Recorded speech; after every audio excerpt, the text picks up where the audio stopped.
I fly out of Atlanta, coming home. And this week, I was flying back from Africa, and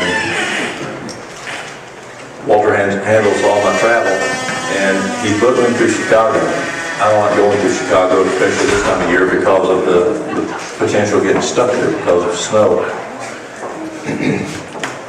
But because of cost, he went ahead and purchased the ticket.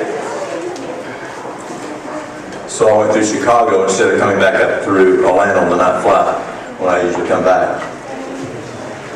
This week we had someone in Knoxville, our first person in Knoxville, who got the COVID. And guess what? They just flown back from Atlanta to Knoxville on the flight that I normally fly back on. Isn't that amazing? God can catch me off that flight. Well, I'd like to talk about COVID-19.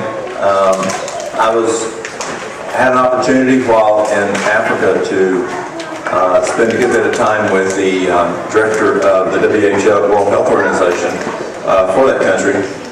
She was in a class that I was teaching, and also some other folks who are very involved with the task force there in that country. And it was quite interesting to watch the aggressiveness, and I'll use the word aggressiveness, that country had to address the COVID-19. I was watching a congressional meeting right before I left, and the congressman who was over the committee, he was talking with the top general of the Army here in America, the Navy, and the Air Force. And the Army said, if you go, they said, how are you concerned about Africa? And he said, absolutely, except one little area. And that's exactly where I went, because of their experience with the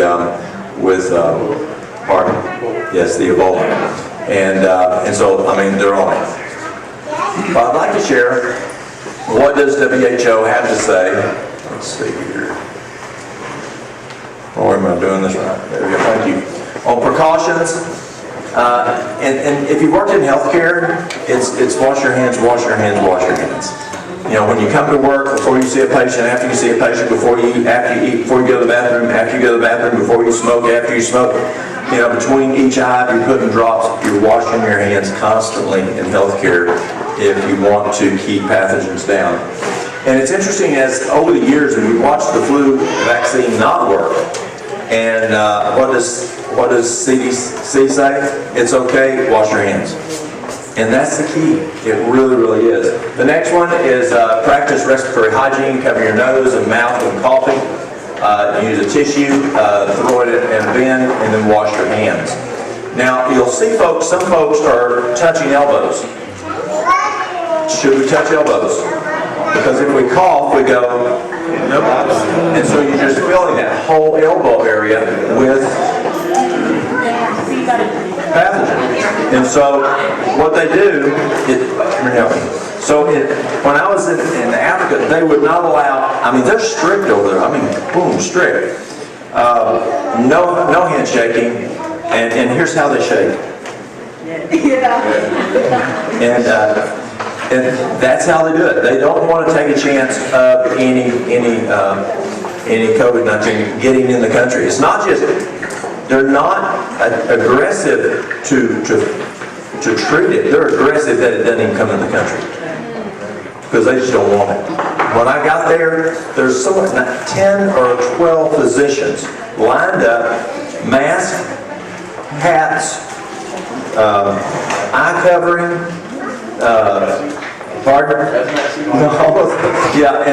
and their gowns, to do an extensive questionnaire. When I came back through Chicago this week, it was, can I see your passport? Okay. Nothing.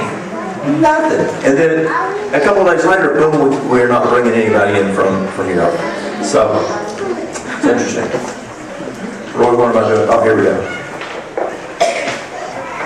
Okay, maintain social distance, especially if coughing and fever, at least 1 meter, 3 feet. That's at least. They're really recommending 6 feet. And that's why you're seeing so many meetings being canceled. Our church has canceled all non-church meetings for the rest of this month.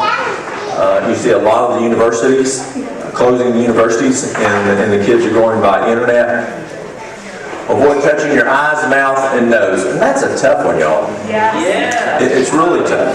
And these little masks, like surgical masks, they may not be that effective, but they at least when you rub your nose or something, it's not touching your, it's a barrier.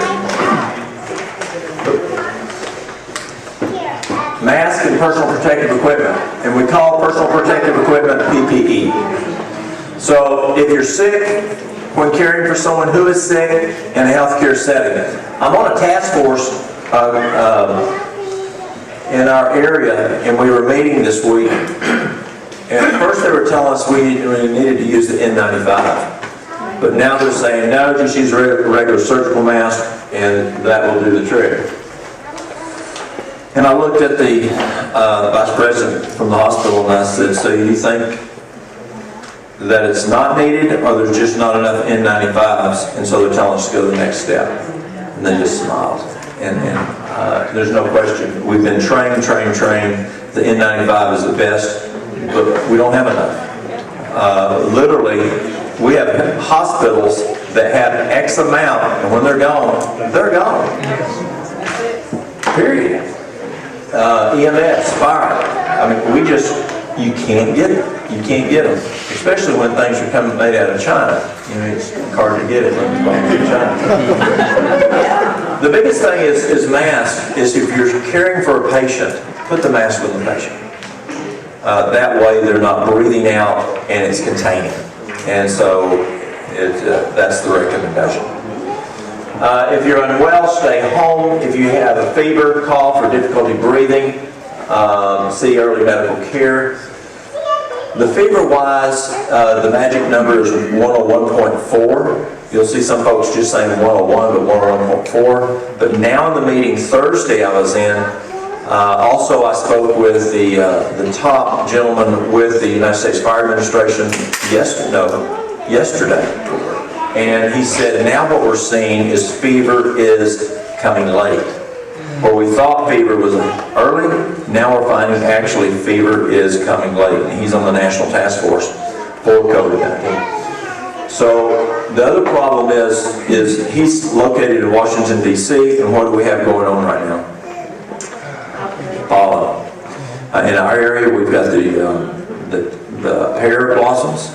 In D.C., they have the cherry blossoms. And he says what's happening is people are coming into medical care saying, I think I have it, and it's just allergies. And so that's a confusing issue going on right now. Our challenge where I am is I have the interstate running through my district, and so anybody USA, anybody worldwide could run right through my fire district, have a car accident, vehicle catch up, whatever, and my staff run to address the problem, and they could have it, and they weren't planning on stopping. I'm not worried about the people up on the mountain. They haven't been here. But these folks from who knows where driving through, they could have it, and that's my challenge. Okay, most of the importance, and I'm getting a fair amount of this from the Youngberg Clinic. Y'all may have seen that recently, and I used some of his things. The most important steps for optimizing your immune function are to effectively implement and daily optimize the natural remedies, just as we were talking about. And these remedies include sleep, rest, water intake, fresh air, sunlight, moderate exercise, and nutrition. Avoiding harmful substances like sugar, refined foods, and substances like nicotine, alcohol that impair the immunity. Stress management, forgiveness, and trust in God. And there's three major things in lowering your immune system. And I call it the 3 S's. Number one, sugar. Sugar will plumb wipe out your immune system. One soft drink, a 12-ounce soft drink, wipes out your immune system 50% for the next 4 hours. Add a Snickers bar, this big, not the ones this big today, but I'm talking about the little ones when we were kids. One Snickers bar, or 2 little Reese's cups, and one 12-ounce soft drink will wipe out your immune system to only 1/14 of the white cells. It anesthetizes 13 white cells for up to 14 hours. I'm sorry, 4 hours. 4 hours. And so it's a challenge. A milkshake, average milkshake or average piece of cheesecake wipes out your immune system 93 to 94% for the next 4 hours. Well, what about fruit juice? We need orange juice, don't we? Well, we used to think we needed orange juice, but the problem with juice is it doesn't have fiber, and so it's fructose, and it's going to absorb into the system very rapidly. Remember, in nutrition, fiber is the time causes food to be time released, or especially the sugar to be time released. So when you take fruit juice and you pull the fiber out, it's going to come in really fast into the system. If you have a diabetic and you need to get that blood sugar up, do you give them an apple or apple juice? Apple juice. Yeah, apple juice, because there's no fiber, it's going to get in the system very rapidly. So where we used to think we need to drink orange juice, well, when was it squeezed? We don't know.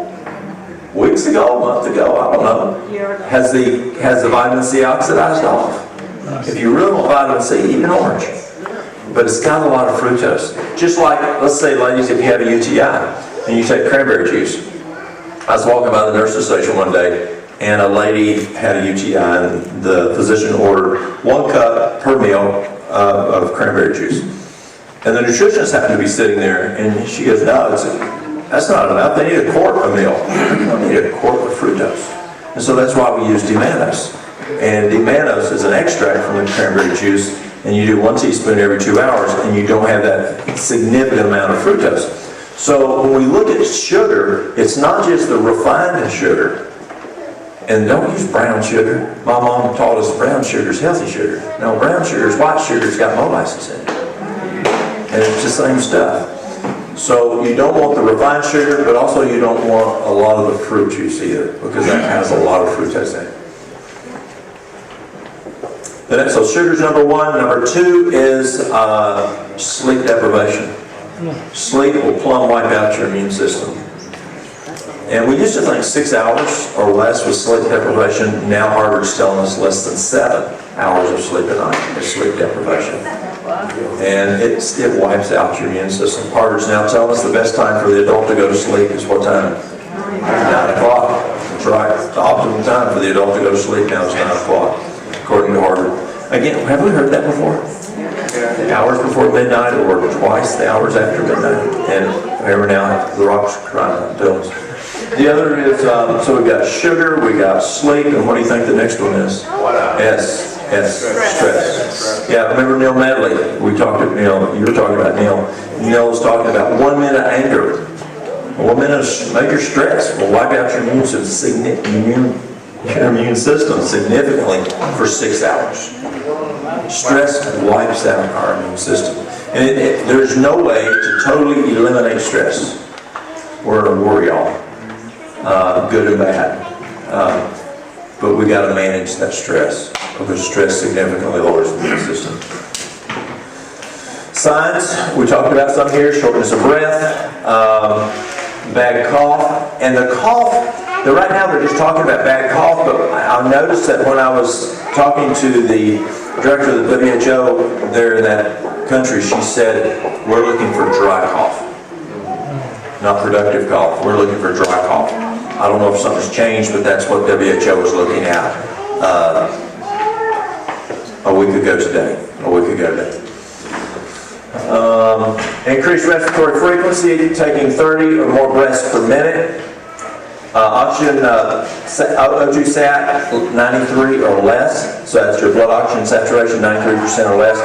And Youngblood actually recommends every family to get a pulse oximeter, where you can just check the O2 sat. You can get them at your local Walmart or drugstore, and they're relatively inexpensive.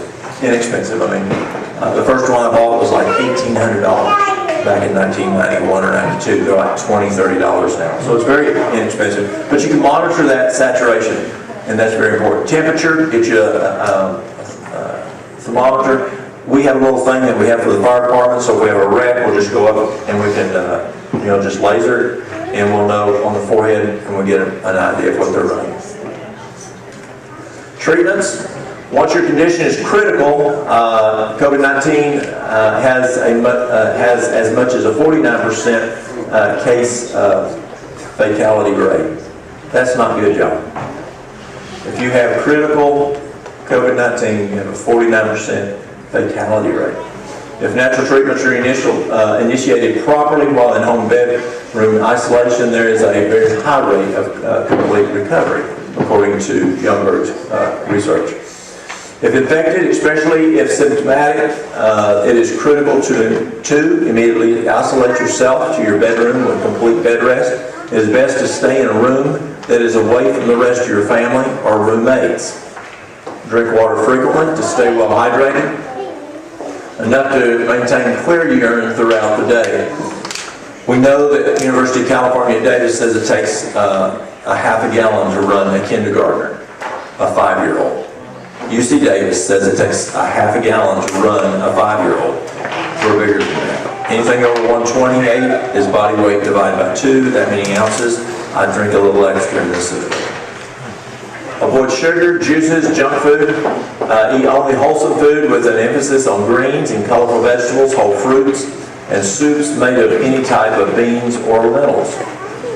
Eat 3 times a day with at least 4 hours of no food between meals in order to optimize digestion and optimize healing potential. The best is probably around 5 hours, depending on which state you're in. The state of Tennessee, the Tennessee law is that you cannot feed a patient any closer or more than 5 hours between meals. I don't remember what Georgia is. I think Florida is the federal law, which is 4 to 6 hours. I don't remember Georgia's law. But federal law is no less than 4, no more than 6 hours between meals, except the supper to breakfast, which is 14 hours, and that's consistent across the United States. Try to sleep and rest quietly between meals. You just want a lot of rest for the body to heal. Since relapse can occur and reinfection can be more serious the second time, it is strongly recommended that once a person has apparently full recovery of symptoms, the person should stay isolated with bed rest for at least 2 more days, in many cases 5 days, in order to give the immune system the necessary time to fully recover and continue producing antibodies needed to destroy and still activate viral load. So even though the person supposedly is over it, let the body rest 2 to 5 days, so if you do get hit again, your body's up strong again to fight it. Recent studies on COVID-19 have shown that the viral levels remain very high for days after apparent full recovery. This means that the person is still infectious to others during that time and is also at high risk of relapse. So you're still contagious. Failure to stay isolated with full bed rest may result in needlessly infecting other family members, co-workers, or other individuals you come in contact with. This morning, I think, was it this morning you asked me, how do you stop this thing? On the way here, Mary goes, so what do? How do you stop the thing? Isolation. And that's why we see China isolated. I have a friend that lives in China. 4 weeks ago, they quarantined his city, which was 1,000 miles away from where it started. 1,000 miles away. It quarantined everybody in that whole city. Could not leave their homes. You look at what just happened in Italy. That's a smart thing. Quarantine is the best thing to stop it. Years ago, and we'll talk about it in a moment, but the Spanish flu of 1918. Do you know how towns kept from getting it? The fathers would, let's say this is the town of, let's say we got Forsyth. We used to call it Forsyth, but down there they call it Forsyth. You got Forsyth, Georgia, and so what they did is you got a road running through town. So what the fathers did of that town in 1918 is they put fellas down here with guns, and they put fellas down here with guns, and they just said, don't come through our town. And if they did, they shot them. Yeah. And those towns did not get it. They quarantined themselves. They didn't allow the virus to come into their town. And so that's the smartest way to do it. That's why we see school systems. With this virus, kids are less prone in this one. We don't totally understand why, but children are less prone to get sick. But they're a great carrier. So that's why we're shutting the schools down, because your kid goes to school and he plays with my kid and his kid, and they come back home and your kid got it from you. Your kid doesn't get sick, but gives it to all the other kids in the classroom, and then those kids come home and give it all to the parents and grandparents. but the kids are just like a carrier, a host. And so that's why we see the schools shutting down, because we want to stop that. And you can't tell kids don't touch each other. And it's hard enough telling us not to shake hands.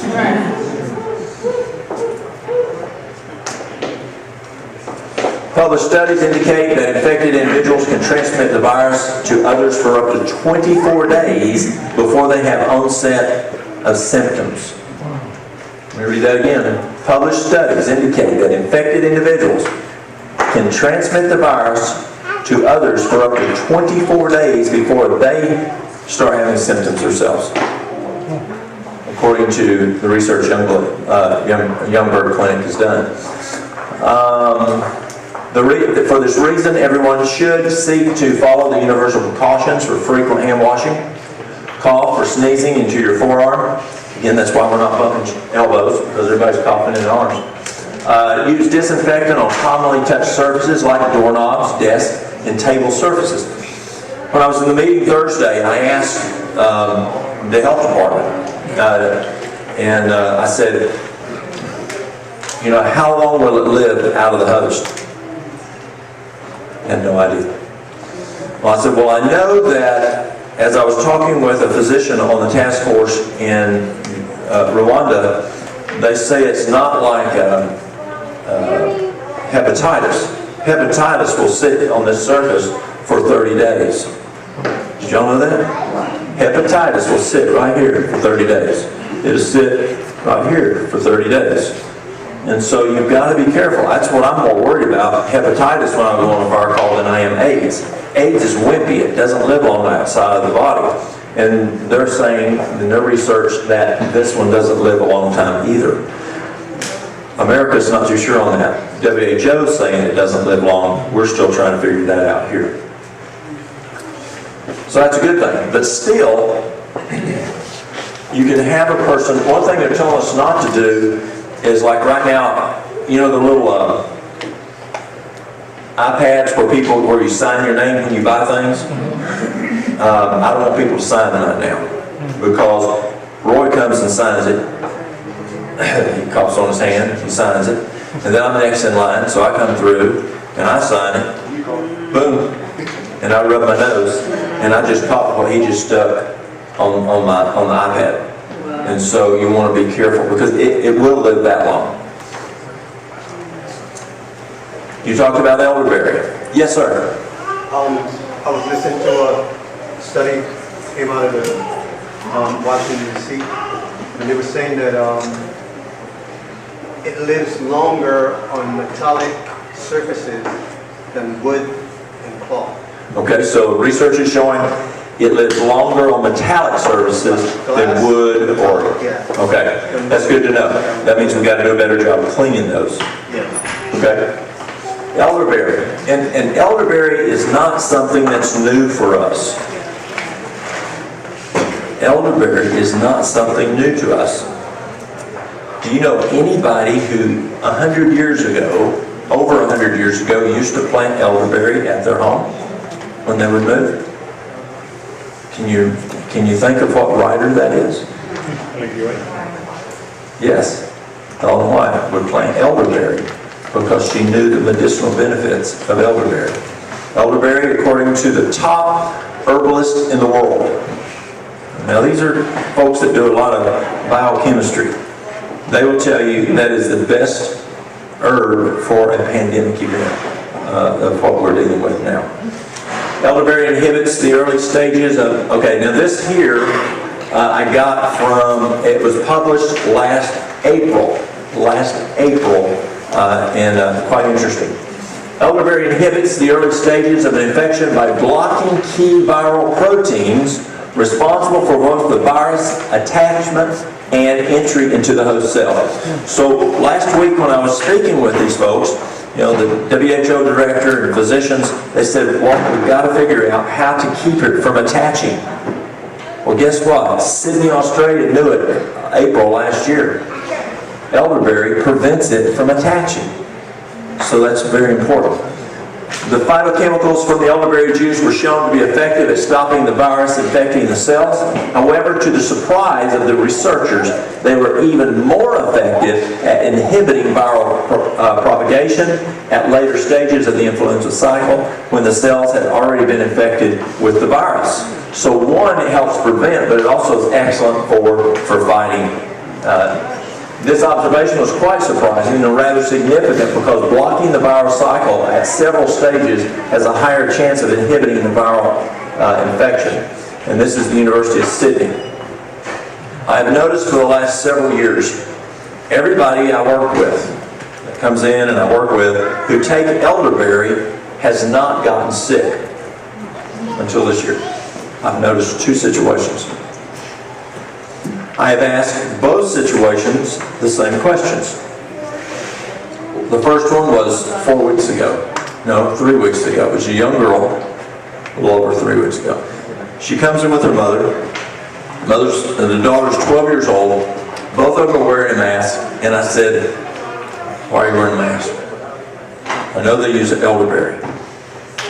Mother says, "We just tested her type A, flu A." Something's wrong with this picture because elderberry is doing the job. So I said, "Can I ask you some questions?" "Yes." "Have you been feeding your daughter sugar?" "No." "Has she been getting her sleep?" "Yeah." Now she's a 12-year-old. But let me ask this question. "Has she had any major stress?" She says, "Yes." Right before she got sick, her father went out of town on business. She's not used to her father being gone, and she had major anxiety and stress. So what does that tell you? You can do the elderberry. But if you don't do those laws of health that we're also talking about, there it is. It can knock the feet out from underneath you. Yesterday, a lady comes in, same situation. Everybody in the household adults got the influenza A. We're not talking COVID-19, we're talking influenza A. And I know they use the elderberry. But then I found out they've been through some significant stress, more than normal, significant stress as of late. So we got to manage stress. Trusting God is very important. Vitamin D. Preventive and maintenance. Most need, you see numbers thrown around. I'm going to tell you the numbers, but I'm going to tell you that's not what you want to look at. What you want to look at, I learned from a physician here in Atlanta, it's not how much you take every day. The key is, what is your blood level? Because you can take 50,000 a day. But if your level is 7 or 8, it's going to take a little bit to get it up. So it's not how much you take a day, it's what is the blood level. The normal blood level used to be 32 we were happy with, but now labs will tell you 30 to 100, you want at least 100. Now, yes, it's true, there can be situations when a person has a 130 to 160, they can, so low percentage, but they can get kidney stones. And yes, there's a low percentage, if you're over 100, you can have arrhythmias, but it's a very low percentage. When Mary had breast cancer back like 10, 11, 12 years ago, we pushed hers up to 175. 175. The physician here in Atlanta, she pushes her cancer patients up to 205. She said that if someone comes to her with stage 4 cancer, she can address the kidney stones a whole lot easier than she can the stage 4 cancer. And so she'll give them 110,000 IUs for 10 days and 80,000 IUs for the balance of the time to push that up to that 205. So I'm just saying, push it up to at least that. Push it up to that 100 at least. A lot of folks, I have people who come in and I look at their labs and it says non-detectable. It's so low. Now, here's another key thing, very important for this church. So when I went to Africa, I was with, who knows Dr. Irvin Davis? Okay. So I was with Davis, and y'all know Davis is a black fella. And so here we are talking to a bunch of Africans, which are black folks mostly. And he says, okay, here's the thing, y'all. He says, we have sunglasses on our skin. He says it takes us 6 times more sunshine than he does, and he points to me. And we've known that for years. As you see that conversion from cholesterol turning into the vitamin D, it's the darker the pigmentation, the longer that process takes. And so Davis's research finds, on average, 6 times more for those that are darker in pigmentation. So what's that tell us? Most of us aren't getting enough sunshine as it is. And then, if you got sunglasses on, it's even worse. Dr. Ted Watkins, a surgeon. Who knows Ted Watkins? He's, I know there's a lady that knows him who's here. He's a surgeon up in Washington, D.C. He's been monitoring vitamin D now for a good 20 years in every single patient that comes in. And he says, Walt, I have not found one patient that has come in that has a normal vitamin D without supplementation. Now, it doesn't mean that we have to have supplementation. It means that we're not out in the sunshine. Or it means that we don't have enough magnesium also.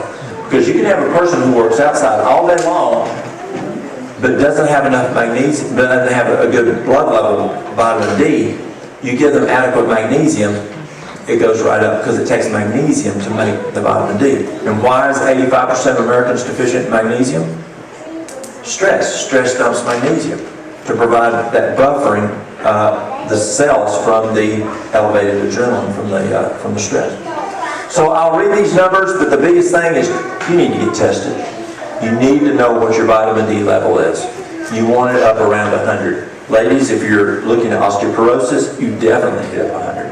But if we're wanting to fight this coronavirus, we need a good high vitamin D level, around 100.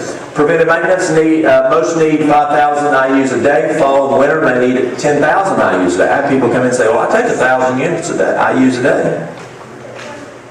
I don't know. Or people will come in and say, how much vitamin D do I need? I don't know. They'll come in and say, how much B12 do I need? I don't know. Do I need something for my cholesterol? I don't know. I can't. You got to look at the lab work to see what those numbers are. Spring and summertime, most need about 5,000 IUs daily versus the fall winter 10,000. That's just prevention. If infected, use up to 50,000 IUs twice or 3 times a day. That's 100 to 150,000 IUs a day. Yes? Did you explain what an IU is? International units. That's just how, if you look at your vitamin D, it will say 5,000 IUs per capsule, or say 2,000 IUs per ml, dropper full, or per drop. It's instead of saying milligrams or micrograms, in vitamin D they measure it by IUs, international units. Never heard of it. It's just a measurement. Depending on severity of symptoms, again, this is from Youngberg Health. Depending on the severity of symptoms, an adult may take the 50,000 dose once, 1, 2, or even 3 times a day for up to 3 to 5 days only. This is only for a few days, and then resume the normal dose of 4,000 to 10,000 IUs a day. I've got a good friend, he's a physician. If you come in below vitamin D, he's giving you 20,000 twice a day. He's going to retest you in a month. He's going to keep testing you every month until he gets you up to around 100. And then he tries to figure out how much it's going to take to keep you up at 100, based on how much you're outside, based on the color of your skin, looking at the variables. But he wants you at 100. Children should be taking a minimum of 2,000 IUs of vitamin D3 daily. American Pediatric Group, day of birth, it's 400 IUs till 1 year of age. And at 1 year of age, it goes to 500 IUs. And Youngberg is recommending 2,000 IUs as they get up to the children. If infected with symptoms, could use 1,000 per body weight daily for 3 days as a way to further mobilize the immune system while it's under attack. Vitamin C, you talked about vitamin C. But here's the problem with vitamin C. Do you know what the half-life of vitamin C is? Anyone want to guess? What? You're exactly right. 30 minutes. So if you want to really saturate, grab some water, here you go. If you want to really get good saturation on vitamin C, it's best to figure out what biotolerance is. So what do? So you take a teaspoon, say a half a teaspoon, which is 2,250 milligrams of vitamin C, and do that every 30 minutes until you get green apple two-step. Now y'all know what the green apple two-step is? Diarrhea. Runs. The two-step. So once you get the runs, figure out how much you've taken. Then you take that number and you reduce it by 10% the next day.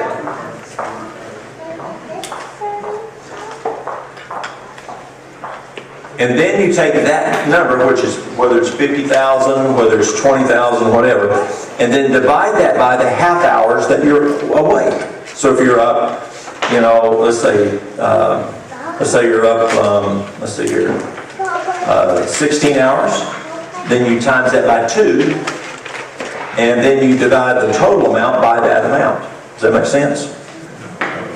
So however many half hours you're awake during the day, you take whatever your bowel tolerance is and divide it by that. And you take that every 30 minutes if you want to get the maximum saturation.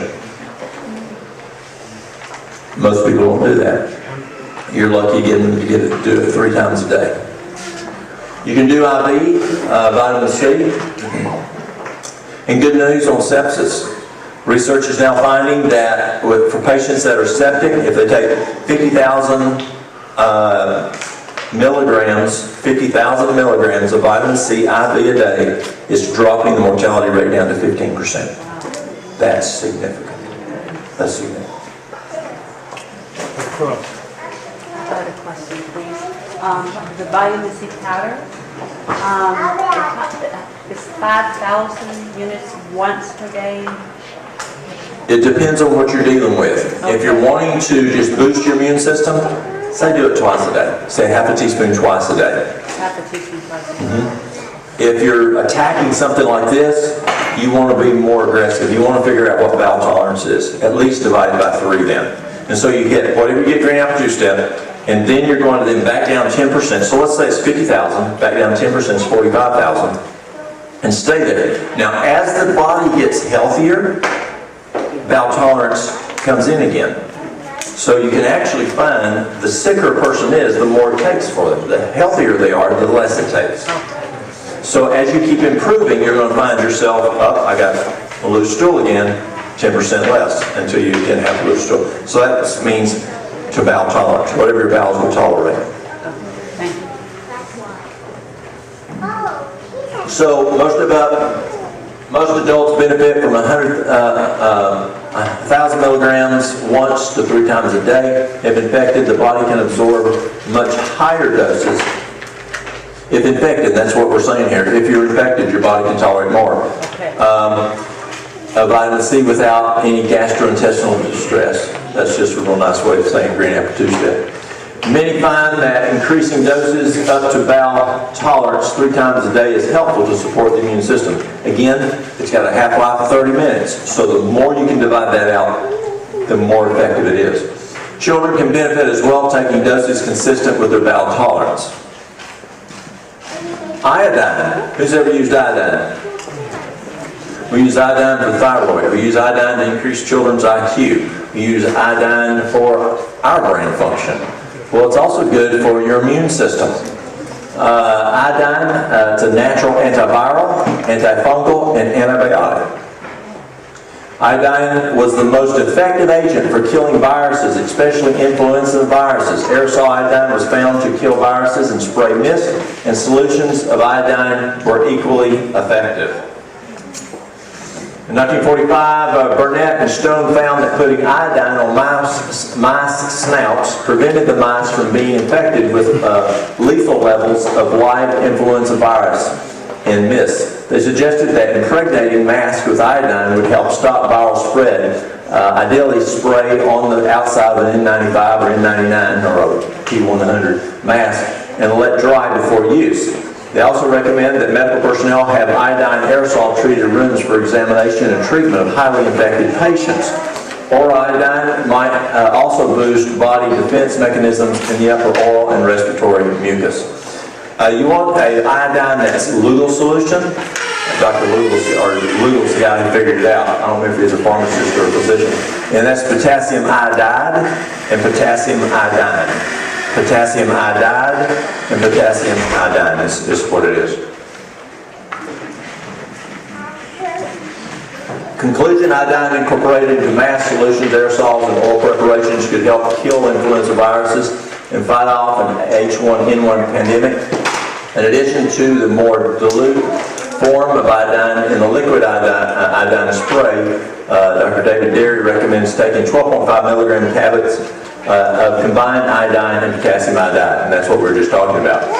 And that's the average which recommended for the adult is 12.5 milligrams. Yes? What are your thoughts about using colloidal silver for treatment for this? We're getting there. Okay. Good question. The average Japanese woman consumes 13.7 milligrams of iodine a day. It's figured, it's expected that's why she's much less prone to get breast cancer. If American women will do 12.5 milligrams of potassium, the lugal type iodine, we see significantly less breast cancer.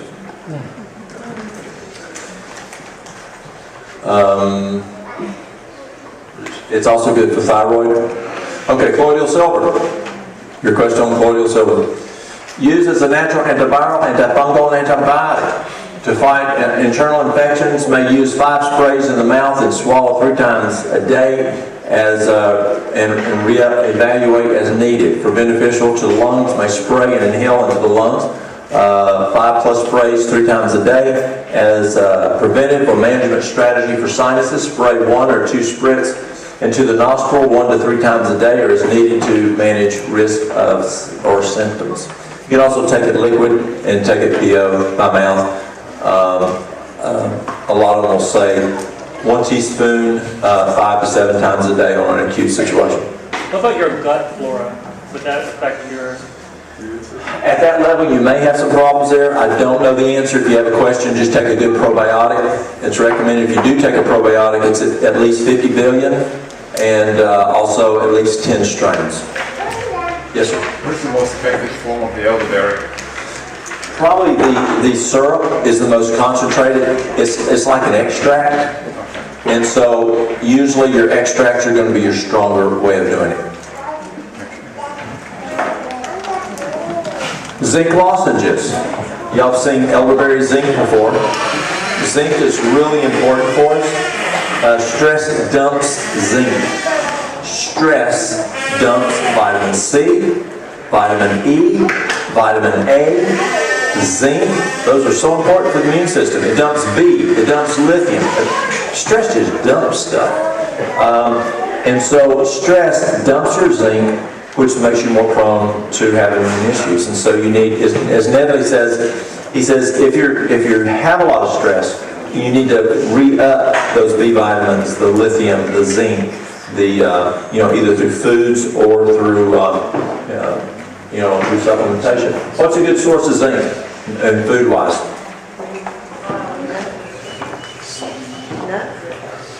Seeds. Which seed? Pumpkin seed. That's right. Pepita.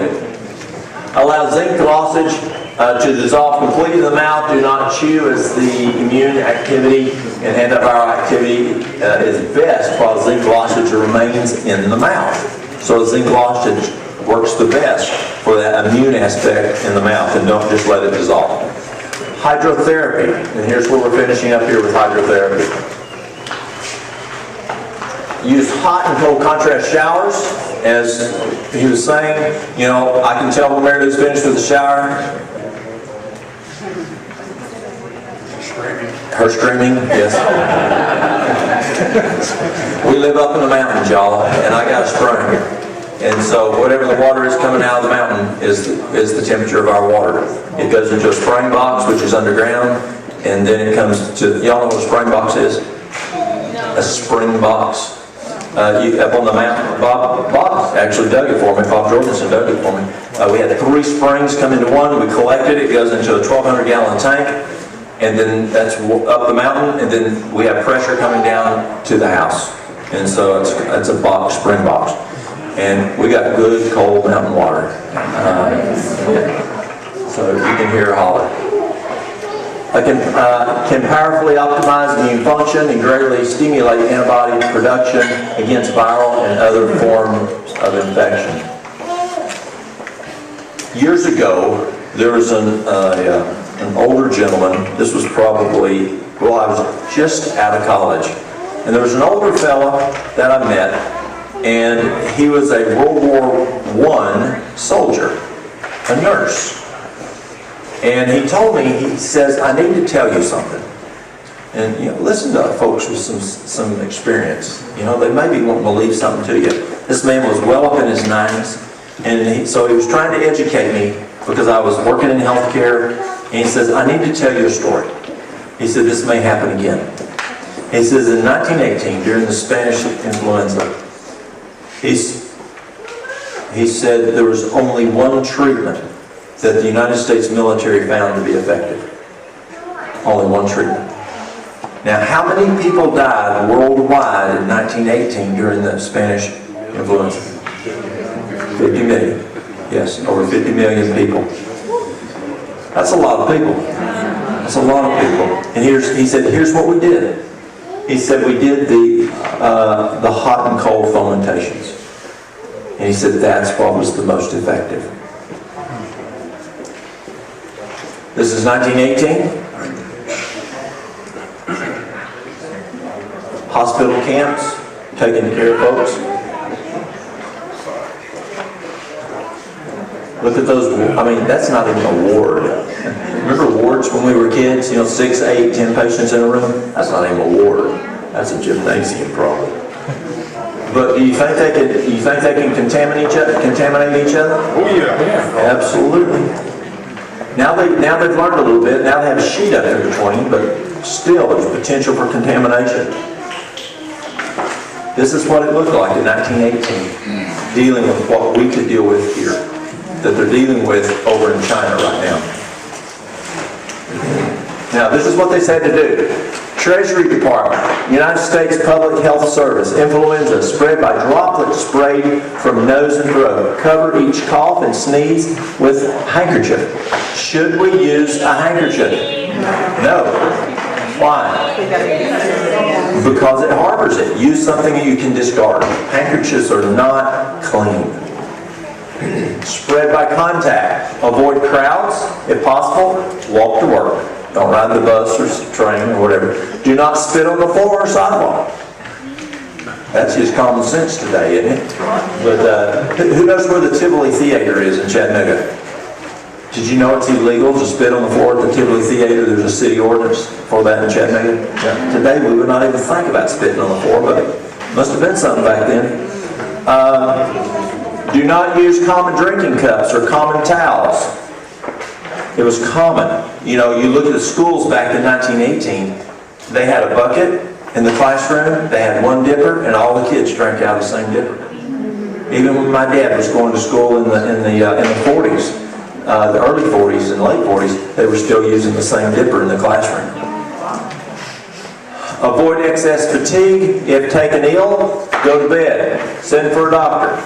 The above applies to all colds, bronchitis, pneumonia, and tuberculosis. Here's a secretary working away, wearing a mask. This is Walter Reed Hospital.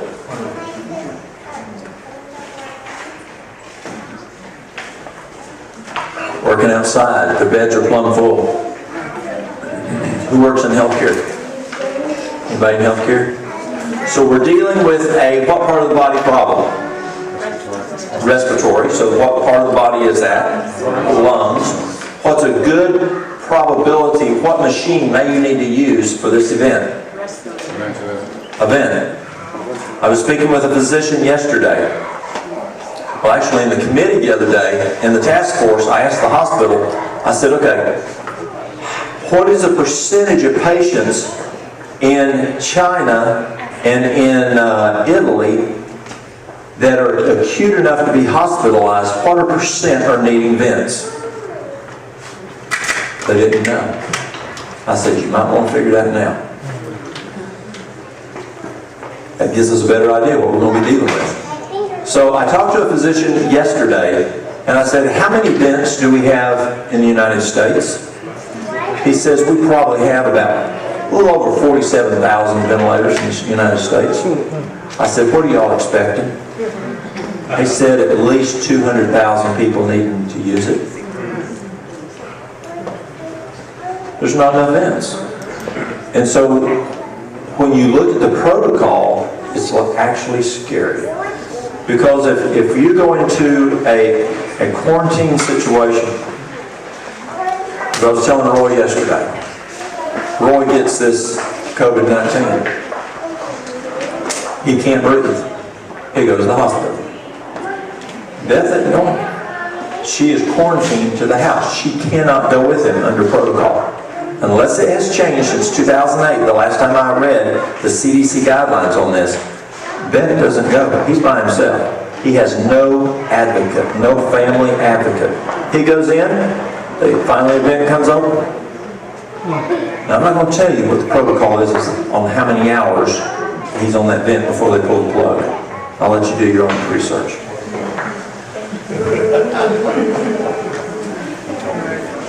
Boom, pulls the plug. Beth's not there. Yes? It's the example you're giving now. Earlier when you were teaching upstairs, you mentioned how important it was for medical missionary that our children learn too. So we're at home with our children and now we're quarantining. What do you think we really need to do, or what can we really give a child so that they can help us or help themselves? Because that's a serious thing. If the parents are quarantined, exactly. What do we do with our children, and how can they help, or how can we help each other if you're quarantined, I can't come in? Number one is keep your immune system high through nutrition, exercise, rest, the 8 laws of health. Keeping that vitamin D high, taking the elderberry, taking the vitamin C, taking the oil of oregano, the NAC. Keeping your immune system as high, proactive is where it is. I mean, those Africans got it. We are so reactive in our mindset here in the United States. They've got it. Be proactive. Don't even let it come. If it does come, teach those young'uns how to do fomentations. And that's what we're going to show you in just a few minutes. Another one is called a mustard plaster. And let me share about that in just a moment. Yes? For some of the things you're mentioning, like the vitamin D, vitamin C, is there like a brand of manufacturer that I know that all brands aren't created equal, so is there one that you kind of lean to? You want one that's not, you want one that's whole food and not one that's synthetic. No fillers. Yes. Now what's the problem? What's the situation with vitamin C? Where does vitamin C come from? Citrus. Pardon? Citrus. It comes from corn. Most of your vitamin C on the market comes from corn. Now what's the problem with American corn? Where does most of the vitamin C we get here in America come from? What country? China. That's exactly right. So there are some vitamin C's that, which has more vitamin C, a strawberry or the cap on the strawberry? The cap. The cap has more vitamin C than an orange. Yes. Yes. The green little cap that we throw away? Yeah. I learned that. I was at a seminar with the nutritionist with the United States Navy SEALs. And she said, so when you make a smoothie and you put 6 or 8 strawberries in there, don't take that cap off, leave it on. Yeah, we actually are seeing manufacturing of vitamin C from strawberry caps. Yes, ma'am. Okay, for us that are not like there, are you saying the top of the strawberry? You know that little green thing, we take a sponge and, not a sponge, a spoon and cut it off when we were fixing strawberries? That part. Okay. Yes, that little green top. Let me set this up. Okay, so let's talk, well, I'll come back. In 1918, the Spanish influenza was one of the deadliest pandemics this country has ever faced, yet it wasn't without hope. Every other method seemed to avail little, but a simple treatment using water was found to be very successful in treating the deadly flu. It was called the fomentation treatment. The fomentation treatment.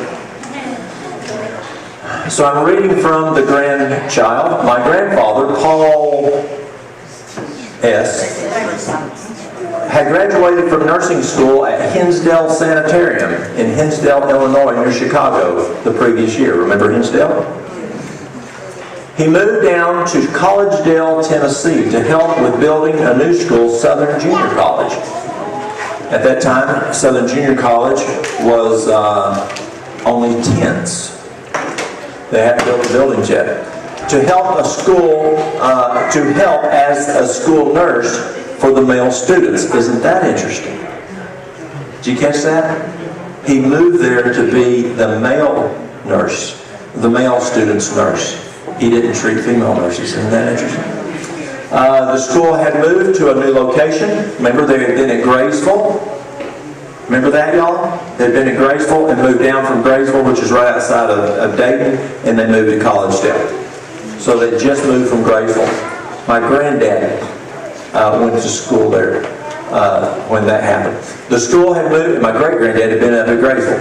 The school had moved to a new location, and they were having to build all of the buildings on a very limited budget. There was no dormitories built yet, and the young male students were living in tents that had very little heat. This particular fall, there were 2 exceptionally bitter cold storms that came through, dumping 18 inches of snow on the ground there in Collegedale, which for that area is very unusual. The college students started coming down with the flu, the Spanish flu. As the nurse for the young men, he set to work providing hot water treatments known as fomentations. He was given a tent and an assistant, and the 2 of them worked tirelessly to care for the sick men. Not one of those students died under his care, even though their living situations were far from ideal. This is especially remarkable considering the very high mortality rate of this pandemic. Does that give you hope? Yeah. It gives you hope. Now with this, who's ever heard of Oakwood? Yeah. Well, Oakwood had the same problem.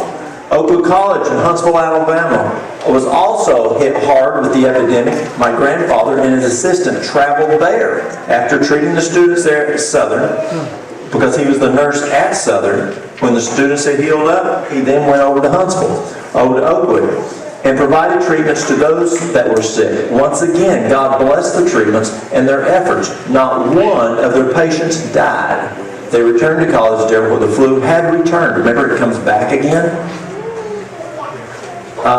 And again, they treated the sick with success. In 2007, I was on the health council for the whole entire county, and I remember the medical director for that region, Tennessee, came in and talked to us, and we were asking him, how are you going to work when you quarantine people to their homes?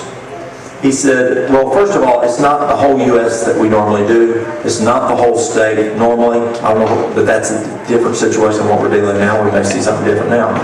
But he said, normally what we do is we do it by region. And so we will quarantine a region, and then when things get better, we'll release the quarantine. But just as it came back to Collegedale, he said it will come back. And then we re-quarantine again.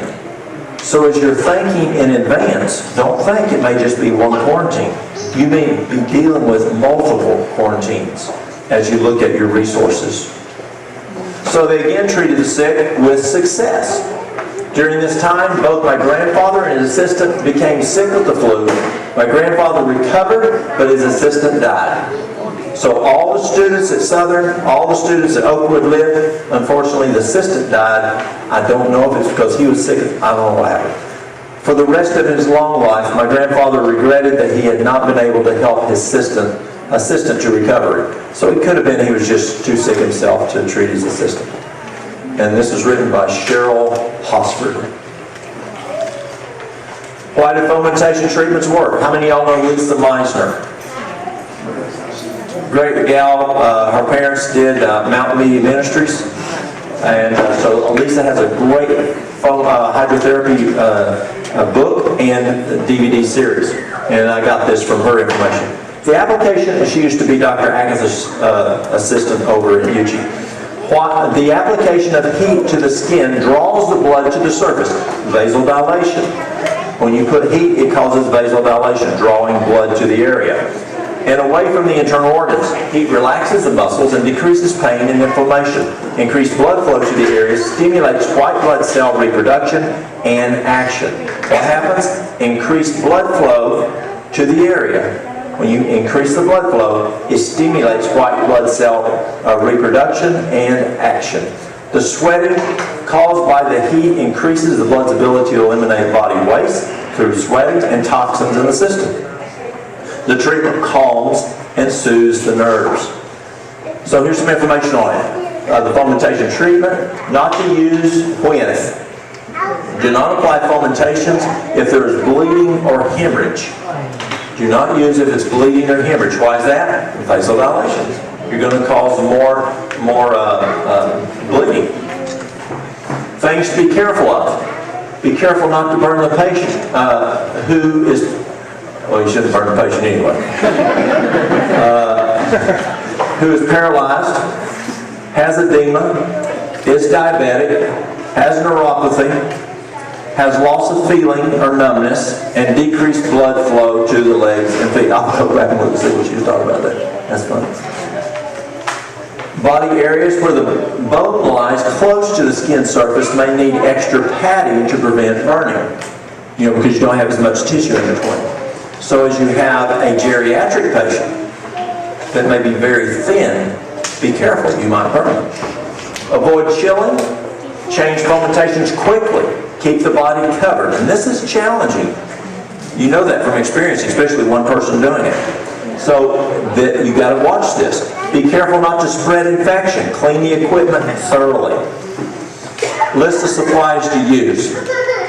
Large pot of boiling water or canning kettle with a canning jar rack on the bottom, or microwave.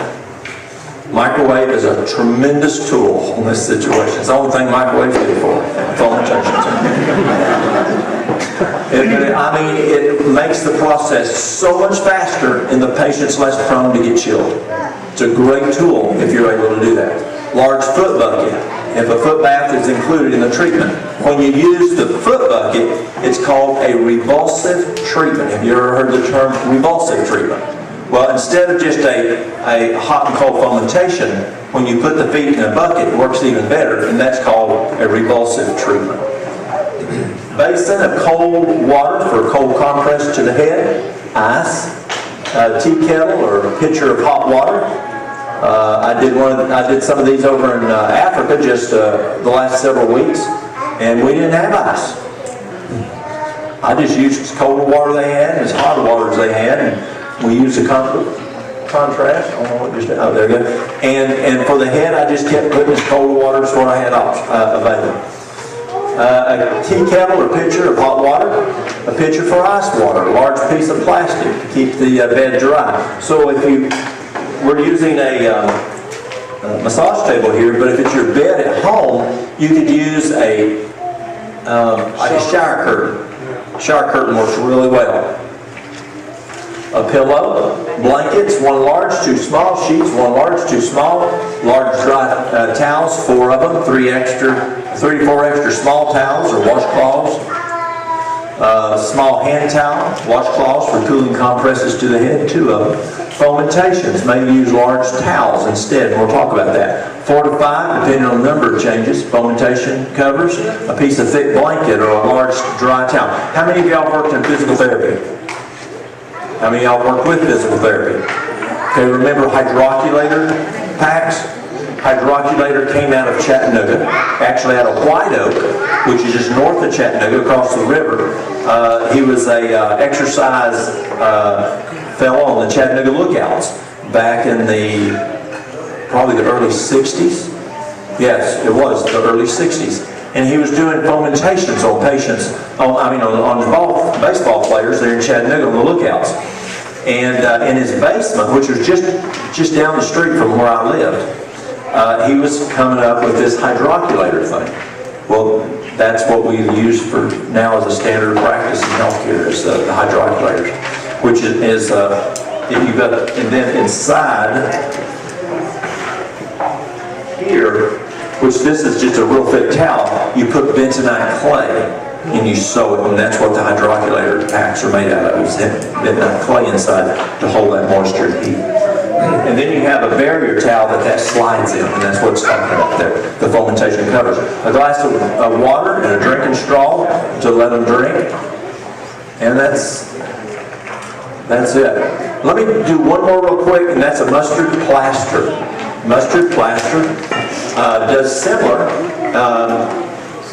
You take 1 part mustard powder, 1 part mustard powder, and 3 parts whole wheat flour.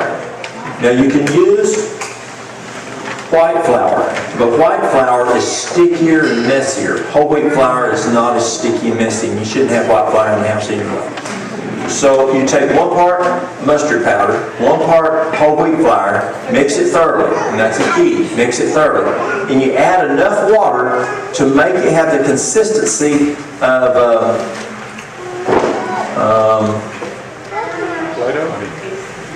biscuit dough, pancake biscuit dough, somewhere in there. I like biscuit dough. And then you put it on a piece of a saran wrap or a Walmart bag, and it's a big old blob, just like you would on a charcoal poultice. Put another piece, roll it out to 1/8 of an inch thick. 1/8 of an inch thick. Now the difference in the mustard plaster and the activated charcoal poultice is you throw away the charcoal poultice. The mustard plaster you can use multiple times, 5-6 times. And I asked Dr. Agatha one time, I said, I only see people using the mustard plaster on the chest. She said, yes. I said, but help me out. What are we after? We're after the lungs. Okay? So we've got lungs, ribs, skin. On the back we have lungs, ribs, skin. What if we did it like the fomentations? And we did a mustard plaster to the chest and to the back? She goes, that makes sense. So you can do a mustard plaster to the chest and to the back. Now, you take the piece of plastic off, one side, put it on the chest.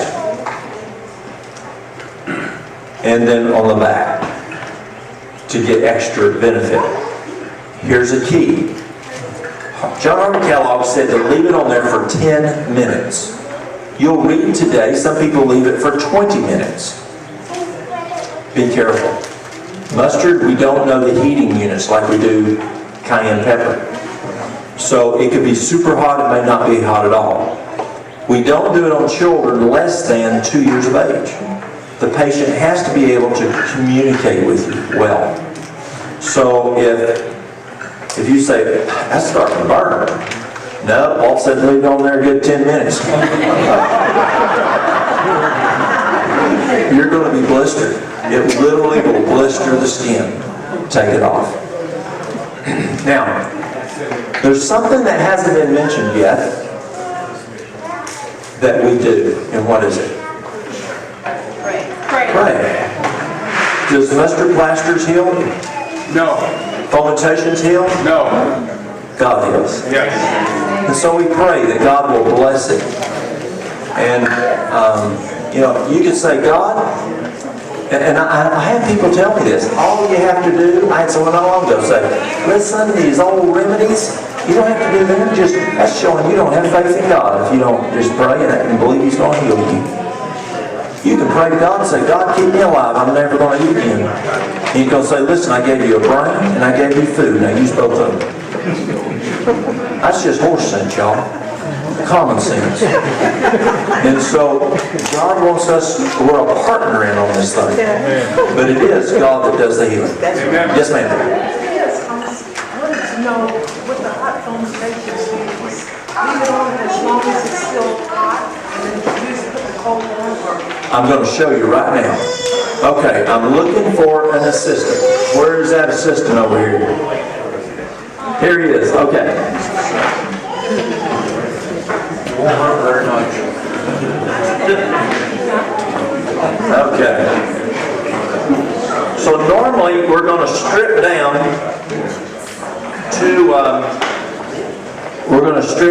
to the person's underwear. Just bottom underwear. If it's a lady, you're going to take everything off up top. Now, in this situation, we're going to do the foot bath, and so that's called a revulsive. And so what you're going to do is you're going to have your plastic, and you got your sheet on top. You got everything ready that you're going to need. So what are we going to need before we get the patient going? If you want, you can go ahead and lay on here if you want to and relax. We won't have to take the clothes on here. Okay, go ahead. Lay them down. Okay. He's just going to lay and relax here a moment. And then, Mary Lou, can you help me? Now, there's two tools that we can use. The first tool is something that Dan brought.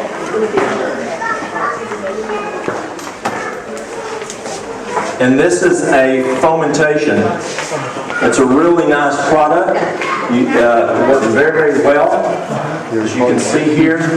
And y'all can come up and take a look at them. If you want to get some, Dan has a resource for these. But it's an excellent tool to use. It keeps that heat better than a towel. If we don't have fomentations,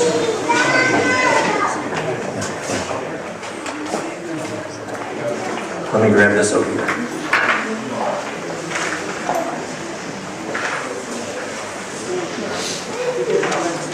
Well, one of the things that I was reading about the coronavirus is bilateral. It's going to be extra work. That's right. Dan was saying with the coronavirus, it tends to be bilateral. I like to do bilateral anyway. Even if a person that just is affecting one lung, I like to do both of them. Even if I'm doing poultices, I'm doing bilateral breast, bilateral lung cancer, I'm doing both of them. But you're right, they're seeing it bilateral. You're right. Okay, so I've got two Walmart bags here, little bags. So if you can set up and show them how to do the towel. So we're going to take a towel here, and you're going to take it and roll it up. You dab it. Let me help you.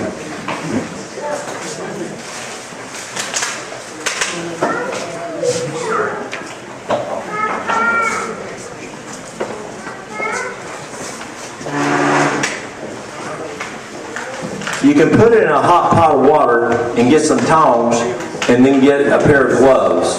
It's hot. That's what I was doing over in Africa the last couple of weeks. And it burned your hands, and they didn't have nice rubber gloves. You just have to try to dip your hand in there and squeeze it, and it was hot. And so you dip it in the water, and you will go and kind of wring it out.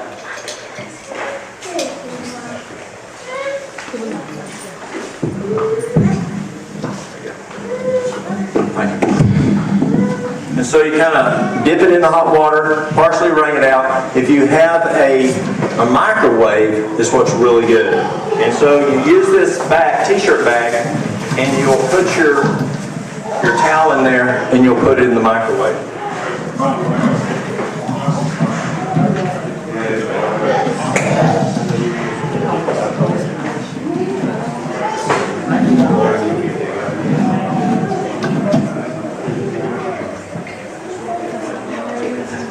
Again, dip it in the water, wring it a little bit. You still want it moist. Put it in your Walmart bag, because this way you can grab the bag as you're heating it up in the microwave And you're not burning your fingers. So it's already going to be wrung out. It's just going to be wet.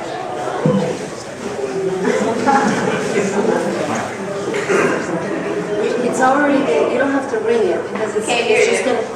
You don't have to wring it out because it's already going to be wrung out when it's just you've had it warm water and you put it in there. A microwave is going to do the heating and then you're going to pull it out, but it's dry. It's not like you're trying to wring it. So It's been real hot. that's the cheating blessing way of the microwave. Okay, so the first thing we do is what? Pray. We pray. Now, I don't fake pray, so we would pray with the patient. And then you're going to take and you have your hot water, as hot as the patient can tolerate. Come up here. And then what you're going to do is put the patient's feet in here. Now, you don't just tell the patient, I'll let you do it. You don't tell the patient, now, put your feet up and stick them in there now. Is you take the patient's feet and you let the patient know what you're going to do. You know, it's good to let folks know what you're getting ready to do to them. Okay, so what she does is she's going to lift it up and she's going to set each foot down in there with her hand. There you go. So she sets it in. Okay, we're going to bend those legs more. Right there. Let's try the other one.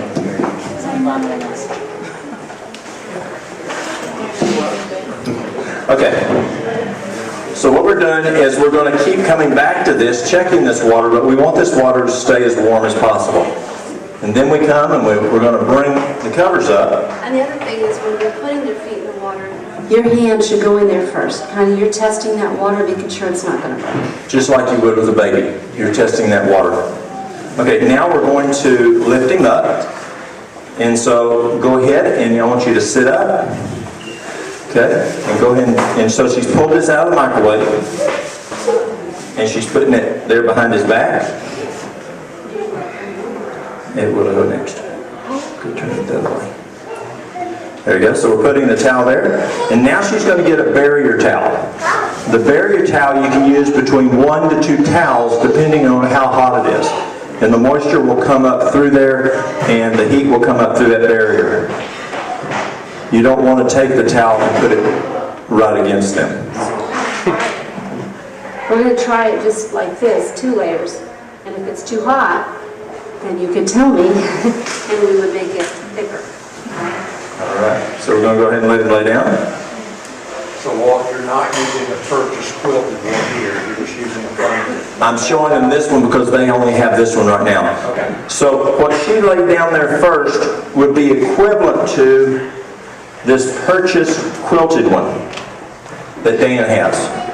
But most of y'all don't have that. So you can, and we'll do that one on top here, okay? So on top, on the bottom we put the fomentation, then we put the barrier. On the chest, we're going to put the barrier, then the fomentation, keeping the barrier between the patient. And you're going to see if it's too hot, you may need to double it like that, or this may be enough. But you want it to be warm, but just don't want it to burn.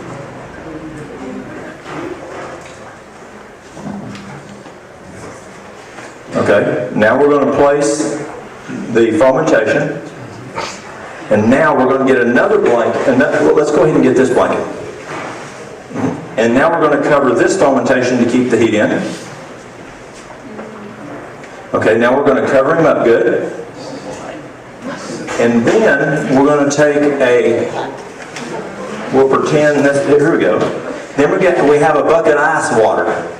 And we dip this down, I'm going to use this one. You've got ice water and you're going to put this over his head. The brain doesn't like to be hot.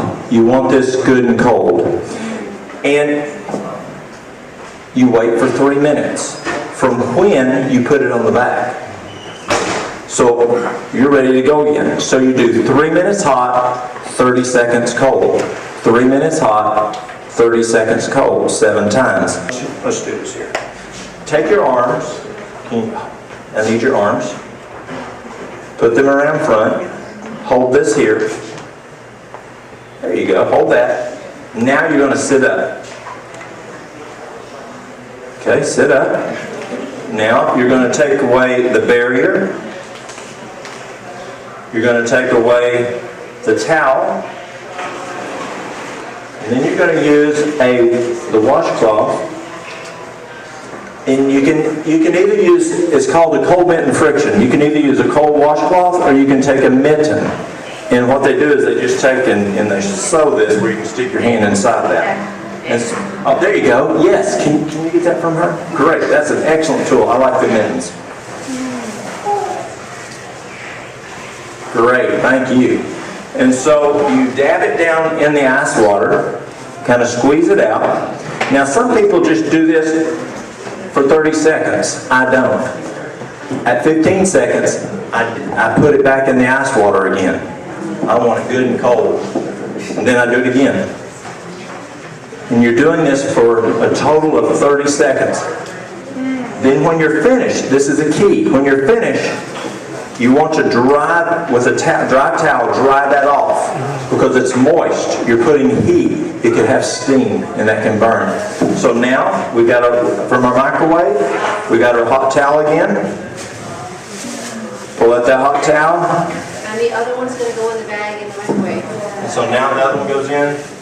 In the bag in the microwave again, so that it'll be ready for the next time. So you can see when one person does it, it takes a lot of time. And Dan can attest to that. Okay, so we've got our okay, go ahead. We've got our fomentation. We've got our blanket, our barrier. Okay, lay on back again. Let's go ahead and put the ice on the head. Dip that again in the ice water. Put that here. And now we're going to take this off. Taking this is going to the microwave. We're taking this off, the barrier. Now we're taking, again, the cold mitten friction. And ice water again on the chest. 15 seconds. Dip it in ice water again. Another 15 seconds.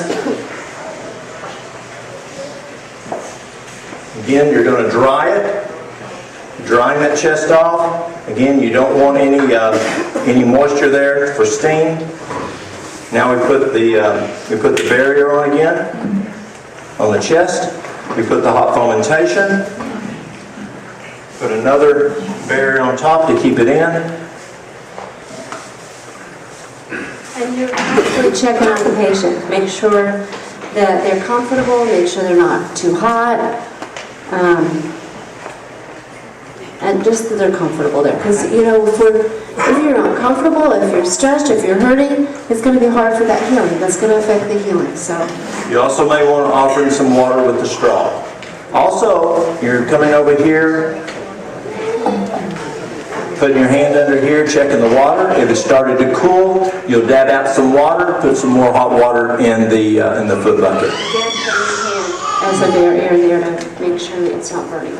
Okay, now, yes, that's true. If you put the hot water in there, you take the feet out, put the hot water in, swirl it in, and then put the feet back in. Don't pour hot water on top of the feet. People do that. Okay, now it's time to do the back again. So, you see how quick it goes? Okay, so now we're coming back up here. Put your arms back around. Across your chest. Okay, go ahead and sit up. Okay, now we're getting rid of this fomentation here. We're putting it back in the bag. We're doing, this time we're using a washcloth, cold washcloth. It works just like the cold mitten friction. 15 seconds, squeeze it out. Another one, 15 seconds. Dry it off with something dry. Again, we put the fomentation back down that we just got from the microwave. Now we're putting the barrier.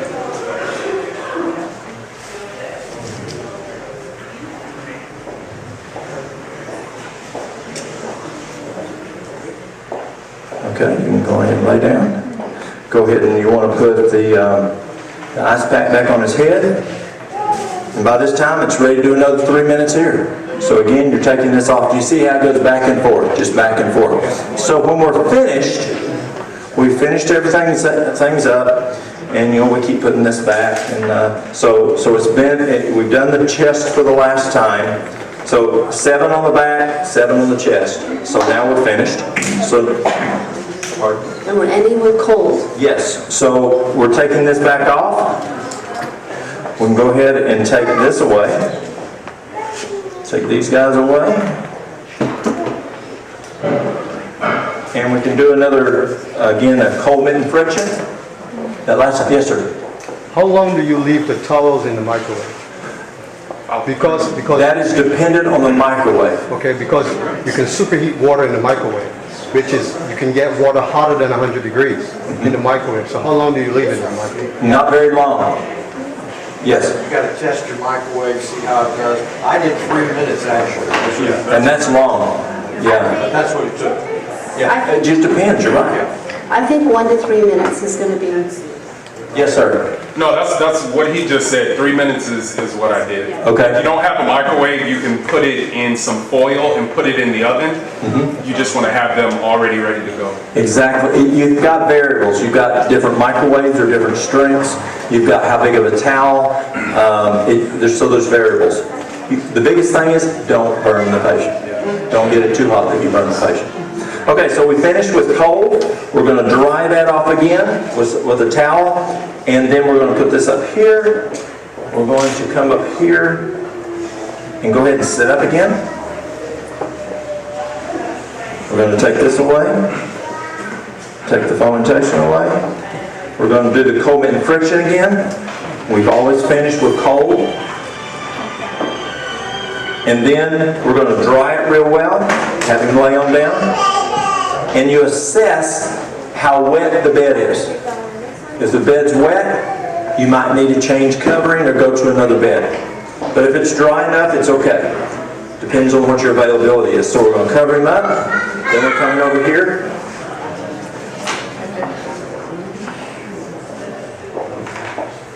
And what do we do now? Cold. Cold, yes. So she's going to go ahead and lift his feet up, both of them. And I'm going to leave that there. And then the bucket, she's been dipping down here, the ice water down here, she's bringing it up here. Go ahead and lift his feet up with one hand. No, one hand, do both.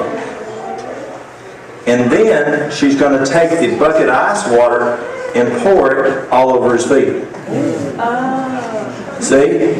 Without getting it all over the bed. Then she's going to set that away. She's going to move this away. She's going to dry his feet off. Set them back down. Again, the bed needs to be dry. If it's dry, go ahead. If it's wet, you need to go to another bed or dry it. And then, Got a shower curtain. It's like, well, you don't want the sheet and blanket wet for him. So you want to keep that dry. And then you just go ahead and cover them up good. And then I let them stay there for 2 hours. Dr. Charles Thomas, he liked them taking a 2-hour nap after a treatment like this. He said it helped with the white count even more so. Sweat, probably again. That's right. So when they get up, they probably want to. They're going to take a shower because they will sweat during this time. Then when they get up, if they're capable of taking a shower, I have them go take a shower. Anything else you do on that one? You? Yes. Okay. Anything else you recommend there? No, just let them rest. After they rest, get up, take a shower, and that's it. Now, obviously, one of the things you do want to do at the beginning is you want to check the person's vitals. That's correct. To see where the person's vitals are at, and that's one thing, because That's exactly right. that could, depending on what their levels are, because they may have some underlying condition, you may need to adjust the treat. Good point. Thank you. Yes. Dan, do you have anything that you do that? what I was thinking is if we were to go in, whether it's a relative or if we're to go into a patient, let's say with the coronavirus, and if it's a relative or a friend or maybe even a stranger and we're trying to help them, you probably wouldn't want to go into 2 people, expose 2 people to the virus. So you'd want to go in by yourself and do this by yourself, I would think. Yes, and remember you want to mask the patient. Mask the patient. That's the safe way to do it. Keeps it contained there. I would still wear a mask. You could have a person in another room that's heating the microwave in another room, and they're bringing you the hot towels. Yeah. Any other questions there? Yes, ma'am. Keeping the room somewhat ventilated so that it doesn't get really hot. Yes, but not chilled. Correct. Yes, that's a good point. You have to be careful with a wind and a draft that could chill them, but yet it is good to have some good ventilation. Yes. Any other questions there? Yes. Could you please, wait a minute. Yes, get the mic. I have received some information about this old Chinese doctor in Korea and in China that's using garlic water to cure the coronavirus. And how's he using it? He's taken 8 pieces of garlic to 7 cups of water. It's being boiled, and then the patient drinks the water and eats the garlic, and overnight people are being cured. That's exactly what that's their biggest tool in China right now. And the Chinese like garlic anyway. But the garlic is the tool that they're using in China right now. Garlic, garlic, garlic. Now the Alamed, Dan was talking about using a teaspoon. It takes 2,240 cloves of garlic to make 1 teaspoon of the Alamed. So it's super strong. If I called the company who does that process, it's a laboratory in Great Britain. Normally we do a teaspoon twice a day, sometimes 3 times a day. I said, what would you do for this if it was you? They said, I'd do a tablespoon 3 times a day. So that's almost 7,000 cloves of garlic 3 times a day. That is super, super powerful. There's an issue with that with some people like myself. When I take even 1 teaspoon twice a day, my nose starts to bleed spontaneously and my eyes. So there might be someone who is sensitive like me, and it'd be a problem. So I've been taking it for 4 months. Yes. But I take like 3/4 of a teaspoon a day only as a maintenance dose. But it'd be different for treatment. So yes, that can happen. Garlic is a blood thinner, but that's definitely something that's rarely ever happens. But it can happen. Yes? One of my friends over here wants to know, how long can you use the mask for? Good question. I was sitting in the boardroom at the hospital Thursday in this task force, and the vice president of nursing was telling her staff and us that, we only do it, we'll let that staff use it the whole shift.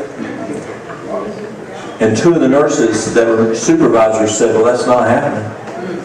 And she looked, because masks are so hard to find. Yeah, you can use them on every single patient, but then 2 days from now you won't have any for any patient. So it's better to let it last longer. And so the policy at the hospital is use the mask your full shift. There are physicians at this hospital who are refusing to do that and use it at will. And so she informed her staff to let those physicians know that they better stop that or they wouldn't have any mask. But you can use it the whole shift. That's the policy they're using, yes. With multiple patients. Yes, sir. Yeah, now going back to what you said earlier about vitamin pumps. Mike. Now, just going back to what you said earlier about vitamin C, I understand that they're giving vitamin C to people in Wuhan intravenously. So, yes, the intravenous is the strongest. You can do 50,000 milligrams a day, and which is 50 grams IV, and it's very, very effective. Yes. Yes, I wanted to know, well, after you do the fomentations, then would you think that you need to continue to do it 2 or 3 days or 1 time, or what seems to be the most effective? I would do it twice a day. Twice a day? Yes. Depending on what you're doing it for? How I do it as long as it's needed to be done, until they're no longer sick. And I would still do it. Remember where it talked about you still want to be 2 to 5 days, while the body's healing. well, this will help the body heal faster because it's bringing more blood flow to the area. So I would do, until the patient is ready to go out back in public. Yes, sir. Brother Cross, am I to understand that pine tree leaves is very potent in vitamin C? Yes, the pine needles are used. But let me share another story with you. It was 20 years ago this year. I was teaching a class on natural remedies, and I was standing here, and there was a little lady in the back of the room, and she said, when I was a little girl in 1918, that's been a while. She said, when I was a little girl in 1918, I lived in California, and my father was a nurse.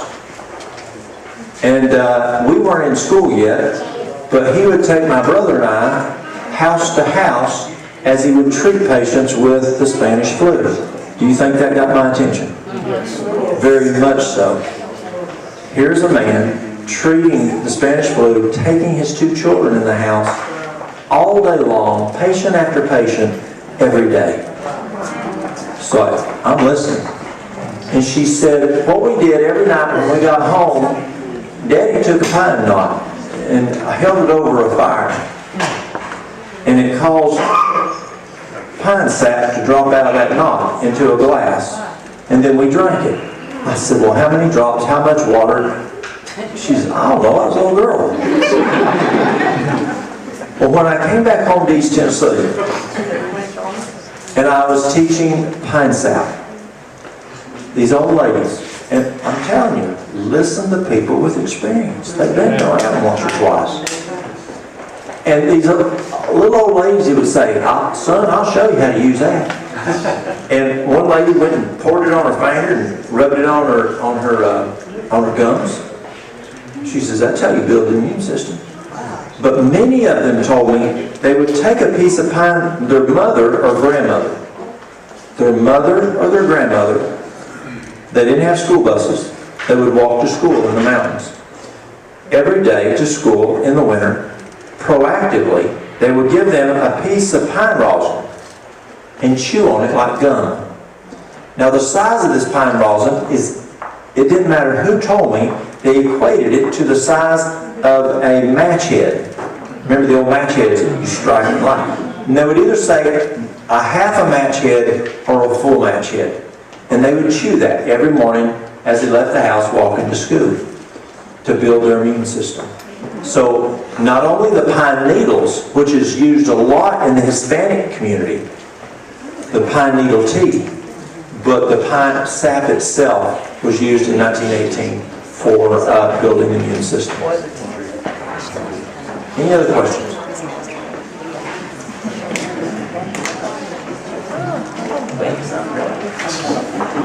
Okay. One more, yes. The shower that the person takes at the end, is that just a normal? I would do a warm shower at first, and then end with a cold. But a warm shower is going to open those pores up good, clean all that sweat off, the toxins that came out, and they can even wash it with soap, and then just end with a cool shower just to close the pores. Yes, sir. Yeah.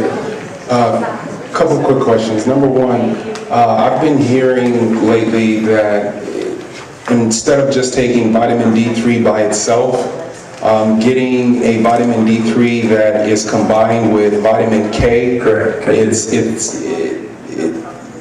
is supposed to help.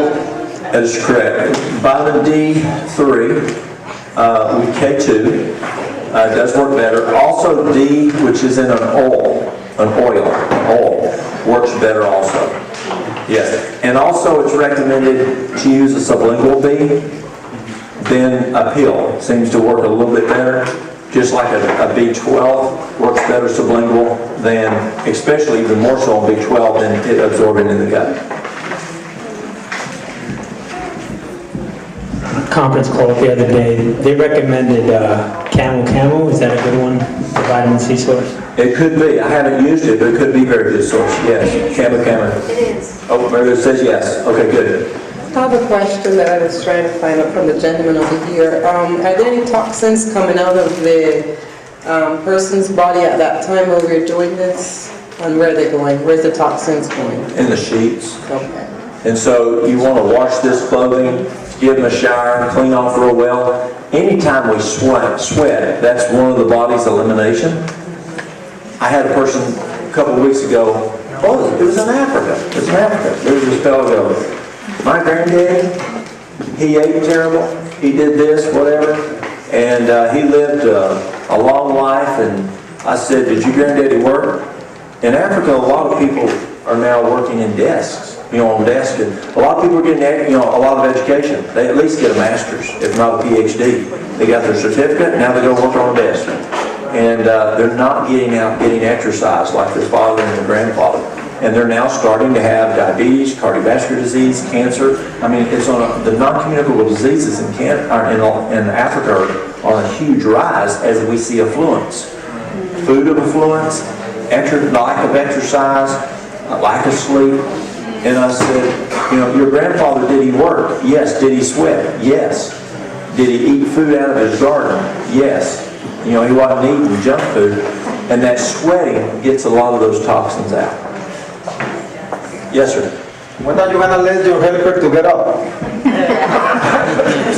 You think he's still resting? That's right. Yes, sir. I've been checking on it. Excuse me. When the kid's going to take a bath, or the patient, or the person, what temperature should the bath be at? Just a regular bath afterwards? A shower or a bath, yes, just a regular temperature, hot, just regular warm temperature. And then when you finish, whatever they can tolerate. Now let me share with something here. Be careful of this. When the patient goes to sleep, and let's say you have on a massage table, don't leave them. Because when they wake up, they may have forgotten they're on a massage table. And they start to get up, their feet get tangled in these, and they could end up with a broken hip. And so stay with the patient. Now, I'll give you ladies a key. Fellas aren't going to be interested in it. But ladies enjoy it. What do ladies like? Sometimes when you're so hot, like after sometimes if you're hot and during a fever treatment, they may be not relaxed, so massaging the head, it's relaxing for them. Ladies like that, but I don't want no man massaging her head. She can do it. I don't know.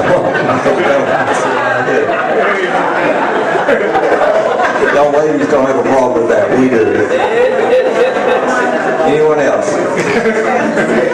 But seriously, stay with the patient. Don't leave the patient, because you don't want them getting up and falling and getting hurt, because they cannot. And the bed is not as much of a problem, but on a table or on a massage table, that is a risk. Anyone else? When they get up, to get off, you want to go with them and send them to the shower. Yes, you want to assist them, and because they may be a little weak, and you want to go with them to the shower. Yes. Now, how much would a treatment like that cost? I don't know. It's interesting, we quit doing this hydrotherapy in healthcare in around 92. The intermediaries quit paying us because they said it was too labor intensive, and so we changed doing the hydrotherapy and physical therapy. It's just however much time based on what your hourly charge is. Yes, a question in the back. There's a question in the back there. Everybody got a mic? I don't know if you guys remember this, but Elder and Chandra Sykes took us through this, and I am so excited about Walt Cross and his wife revisiting this, because it is bringing things back. But if we still have all our notes that Elder and them gave us, I suggest we pull them out, because we went through this so thorough. So I'm appreciating this again, but I'm just waking up our church again, because we did this consistently week after week over at Atlanta North, where the Sykes took their time out. And I think if we really want to be serious about it again, that we may need to think about sowing a seed back into the Sykes again, and continuing this on, because we did learn a whole lot and we still need it, y'all. Amen. Now, let's go on with what she said. Have you ever watched a person drive a car?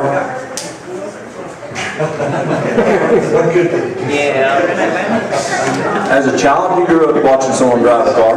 Does that mean you could drive a car? Nope. Gotta do it. I've watched people fly an airplane. Does that mean I can fly an airplane? No. So you want to now, with what you learned several years ago, with what you've learned today again, go home and practice. Because you never know. Your neighbor could be knocking on your door in a couple of weeks. Do you know how far ahead we are? We're 50 days ahead of China. We are 50 days ahead of China. So what was happening 50 days ago in China is where we are today. We're 7 days ahead of Italy. Is that not scary? We're just 7 days ahead of Italy. A week from now, someone could come knocking on your door and say, my husband ain't doing good, can you help me? My child's not doing good, can you help me? And you may need to do this treatment. I'd encourage you this weekend, practice with someone at home, so that when that person comes knock on the door, or it may be even your child, or your mother, or one of your relatives, and you've got to, muscle memory is a whole lot better than just academic memory. Yes, ma'am. What's the youngest you could do for nutrition? You can do a little baby. Just watch your temperature at any age, literally. Now again, you mustard plaster not younger than 2, but I've seen just infants having, obviously you're not going to be doing the revulsive, but on infants you can do the hot and the cold. But be careful that it's not too hot. But yes, you can do it on any age. But again, remember your geriatric patients, the thickness of the skin, be careful. Maybe not as hot. There was a question over here? Here first. And okay, go ahead. Earlier you talked about B12 and a couple of different things. I don't know if a couple of you all recall, for several months I was going through, well, at least the women here, the whole left side of my body was bothering me, where they thought I had a stroke. It was my B12 all that time. So now I go, and lately I've been having to go, I opt to get the B12 shot, so they can go in once a month. But that lack of B12 is serious. It does so much to your body that you think a lot of stuff is going on. And if the doctors don't do the report, they're treating you for all kind of other stuff, and it's your B12. And it can cause you to be tired, dizzy, and just feeling terrible. And your whole left side or whatever side of your body really goes through a lot of pain. So just I would check that when I get my blood drawn too. I agree with you 100%. I encourage everyone to get the B12, especially as we get older.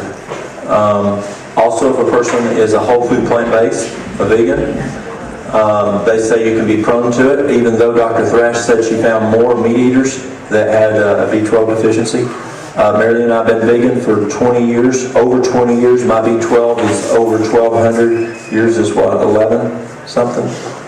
And ours is fine. We don't need it. But B12 is the first thing that you want to look at of any nerve issue, neuropathy issue. Also, short-term memory issue. Dr. James Green at Park Ridge Hospital in Knoxville discovered this in the early 80s. And he found, as we started, we went from, remember organic brain syndrome, or OBS, organic brain syndrome, and then we started calling it Alzheimer's. And it became a trash can diagnosis. And Dr. Green found that many patients did not have Alzheimer's, they just had a B12 deficiency. And I've had people come who've complained of dementia issues, and I asked them the family has come in. Usually if a person's complaining of dementia, they think they have Alzheimer's, they probably don't have it. But if the family's complaining of it, I asked them to go get a B12, and we've seen people with just a B12 deficiency get that B12 up, and that memory loss goes away. Another thing you want to take a look at is statins. Statins will also cause that to happen. Can cause that. Could you possibly do fomentations on somebody who has diabetes? Absolutely. Chronic kidney disease? Absolutely. On dialysis? Absolutely. Okay. So the key is, and the feet. So what you do is you don't do hot and cold. You'll have people say, oh, you can't do fomentations on people with diabetes. You can't do hot and cold water treatments. That's true. You can't do hot and cold, but you can do warm and cool. So here's your temperature. Not higher than 100. Now textbook is 103, but I've seen 103 blister. So now I choose 100. I've never seen it happen again. So whatever that, you can get one of those little laser thermometers. You're still contrast. It's called a contrast treatment. Hot, between two temperatures. So on the warm side, no hotter than 100. No hotter than 100 if it's diabetic, neuropathy, or even maybe just a real bad wound. And then on the cool side, no colder than 70. And you're okay on that. Good question, thank you. Any other questions? Yes? True for the whole body or just the feet, extremities we're worried about? Some people, wherever that neuropathy is, so I have had some people they have neuropathy in their whole leg. So wherever that affected area is, and again, remember the patients with bony prominences. Remember, on the coccyx, on the tailbone, on the areas that you may have thin skin. Be sure and use more padding there. Because they don't have as much. Padding, insulation. Any other questions?